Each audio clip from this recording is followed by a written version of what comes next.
నంద్యాల జిల్లాలో వైసీపీ నేత బుగ్గన రాజేంద్రనాథ్ రెడ్డి చేసినట్లు ఆరోపణలు ఉన్న భూ కబ్జా వ్యవహారం మళ్లీ చర్చనీయాంశంగా మారింది. తనకు చెందిన 4.5 ఎకరాల భూమిని బుగ్గన కబ్జా చేశారని ఆరోపిస్తూ ఒక రైతు గత కొన్నేళ్లుగా న్యాయం కోసం పోరాడుతున్నారు. ఈ నేపథ్యంలో రైతు తన బాధను అధికారుల దృష్టికి తీసుకెళ్లడంతో పాటు ముఖ్యమంత్రి చంద్రబాబు నాయుడిని కూడా ఆశ్రయించాడు. రైతు ఫిర్యాదుపై స్పందించిన సీఎం చంద్రబాబు నాయుడు వెంటనే రెవెన్యూ అధికారులను స్పాట్ కు పిలిపించి గ్రామ ప్రజల సమక్షంలోనే విచారణ చేయాలని ఆదేశించారు. భూ వివాదాల విషయంలో ఎలాంటి నిర్లక్ష్యం సహించబోమని అధికారులు జాగ్రత్తగా వ్యవహరించాలని సీఎం హెచ్చరించారు. భూ ఆక్రమణ వాస్తవమని తేలితే నిందితులపై పీడీ యాక్ట్ కింద కఠిన చర్యలు తీసుకుంటామని చంద్రబాబు స్పష్టం చేశారు. ఇక ఈ ఘటన నేపథ్యంలో భూముల హక్కులకు సంబంధించిన ల్యాండ్ టైటిలింగ్ యాక్ట్ పై కూడా మరోసారి చర్చ మొదలైంది. ఈ చట్టం వల్ల భూములపై వివాదాలు పెరిగే ప్రమాదం ఉందని, ప్రజలు అప్రమత్తంగా ఉండాలని పలువురు అభిప్రాయం వ్యక్తం చేస్తున్నారు. రైతుల హక్కులను కాపాడేందుకు ప్రభుత్వం కట్టుబడి ఉందని, భూములపై అక్రమ కబ్జాలకు పాల్పడిన వారిపై కఠిన చర్యలు తప్పవని సీఎం హెచ్చరించారు. 2002లో బుగ్గన రాజేంద్రనాథ్ రెడ్డి 4 ఎకరా ఆక్రమించుకున్నాడు. 2022లో కోర్టులో తీసుకొచ్చినాడు. కోర్టులో స్టే తీసుకొచ్చి చేసిన ప్యాపుల్ ఎంఆర్ఓ గారు, ప్యాపుల్ సిఏ గారు, డోన్ ఆర్డీఓ గారు, కలెక్టర్ మేడము ఒక్కొక్కసారిగా 6 మాటలు తిరిగినాం. కానీ నాకు స్పందించలే. కలెక్టర్ మేడం దగ్గరికి 6 మాటలు ఇచ్చి వచ్చిన అర్జులు. మేడంతో మాట్లాడుతున్నాను, సర్లే మేడం అన్నాము. ఆర్డీఓ సారికి 4 మాటలు ఇచ్చిన, ఎంఆర్ఓకు 32 సార్లు అర్జీలు ఇచ్చిన, స్పందించాల.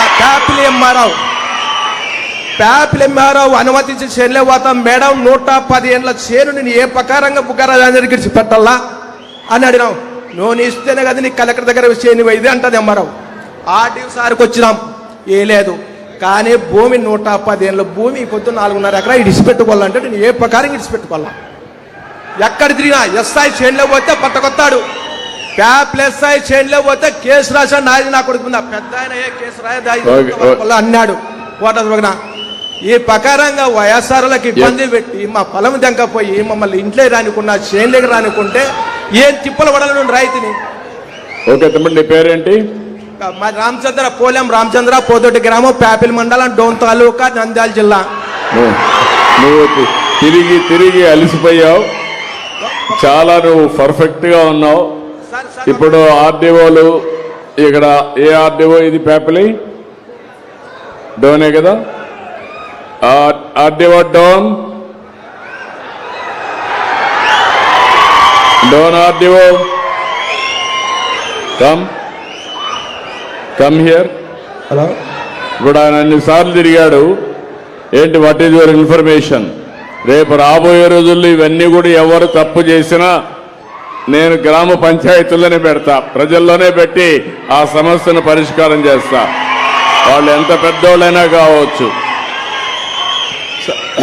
సార్ నమస్తే సార్. వీళ్ళు కంకర్ మిషన్ సార్, పక్కన అసైన్డ్ పట్టాలు ఉన్నాయి సార్, అది కావాలంటున్నారు సార్. అసైన్డ్ పట్టాలు ఉన్నాయి సార్, వీళ్ళు కంకర్ మిషన్ సార్.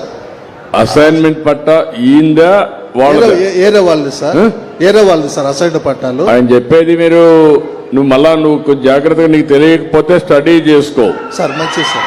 మళ్ళా నువ్వు స్టడీ చేసుకోకుండా సార్ నేను డెప్త్కి వెళ్తాను. సరే సార్, మంచిది సార్. నేను డెప్త్కి వెళ్ళిన తర్వాత తప్పుంటే మాత్రం నీకు చాలా ప్రమాదంలో పడతాను. నా దగ్గర చెప్తాను, గుర్తుపెట్టుకో సార్. మంచిది సార్, మంచిది సార్.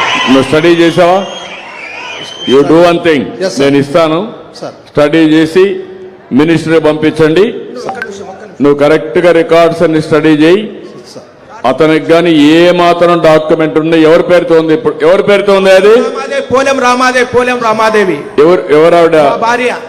కాదు నువ్వు. సరే, ఇప్పుడు వాళ్ళకి ఎవరికి ఇచ్చాడు? అతను బుగ్గన రాజేంద్ర అనుచరులకు ఇచ్చినాడు. వాళ్ళ అనుచరులకు ఇచ్చాడు. కేసు కానీ ఇచ్చిన 4 మాటలు కేసు తీసుకోలే. కేసు కానీ 4 మాటలు ఇచ్చిన, నా చేనులోకి వచ్చి కొట్టేకొచ్చింటే కేసు కానీ తీసుకోలే. ప్యాపిల్ సిఏ గారు ఓకే, కేసు కూడా పెట్టాం. 4 మాటలు ఇలాంటి జరుగుంటే మాత్రం చాలా సీరియస్ గా ఉంటుంది. ఈడ భూములు వేరే వాళ్ళు ఆక్యుపై చేసుకుంటే మాత్రం నేను అందుకే ప్రత్యేకమైన చట్టం కూడా తీసుకొచ్చా. పీడీ యాక్ట్ కింద పెట్టి మళ్ళా బెయిల్ రాకుండా చేస్తా, శాశ్వతంగా జైల్లో ఉంటారు. Very clear on that.